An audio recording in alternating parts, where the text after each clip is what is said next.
रेवेनवुड के सुदूर शहर में एक पुराना मनोर दशकों से वीरान पड़ा था। इस जगह पर भयानक घटनाओं की फुसफुसाहटें थीं। स्थानीय लोगों का दावा था कि यह भूतिया था। इन कहानियों के बावजूद जीर्ण शीर्ण हवेली ने 4 कॉलेज के दोस्तों एमिली, जैक, सारा और मार्क की जिज्ञासा को आकर्षित किया। रोमांच की प्यास और शहर के मिथकों को दूर करने की आवश्यकता से प्रेरित होकर समूह ने मनोर में एक रात बिताने का फैसला किया।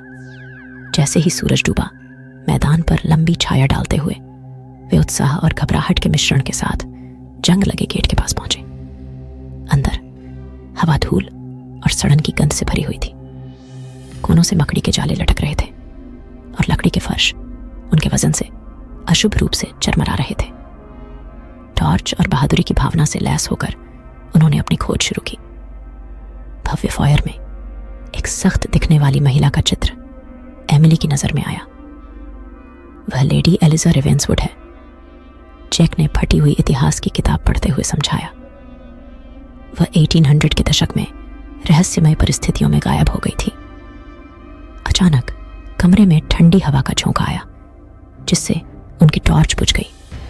अंधेरा छा गया और तापमान गिर गया। मार्क ने अपनी टॉर्च फिर से जलाने की कोशिश की, जिससे दीवारों पर लंबी टिमटिमाती परछाइयां पड़ रही थीं। उन्होंने कमरों की भूल भुलैया से सावधानी से आगे बढ़ते हुए एक साथ रहने का फैसला किया। लाइब्रेरी में सारा को एक बुक शेल्फ के पीछे एक छिपा हुआ दरवाजा मिला। जिज्ञासा ने उन्हें परेशान कर दिया। उन्होंने इसे खोल दिया और एक संकरे रास्ते में कदम रखा। यह रास्ता एक सर्पल सीढ़ी की ओर जाता था, जो मनोर के भीतर उतरती थी।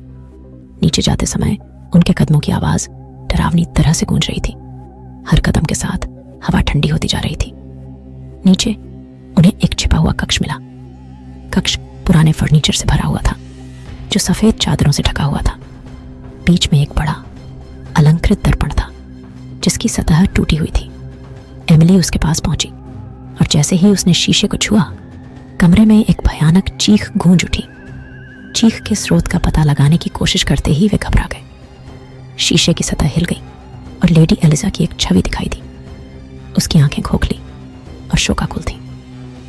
यह जगह छोड़ दो, उसने चेतावनी दी। उसकी आवाज उनके दिमाग में गूंज रही थी। उसकी चेतावनी को नजरअंदाज करते हुए वे आगे बढ़े और एक संदूक में छिपी एक पुरानी डायरी खोली। डायरी में लेडी एलिजा के अपने पति के लापता होने के बाद पागलपन की ओर बढ़ने का विवरण था। इसमें मनोर के तहखाने में किए जाने वाले एक अंधेरे अनुष्ठान का संकेत था। सच्चाई को उजागर करने के लिए दृढ़ संकल्पित वे डायरी के सुरागों का अनुसरण करते हुए फर्श में छिपे एक जाल के दरवाजे तक पहुंचे।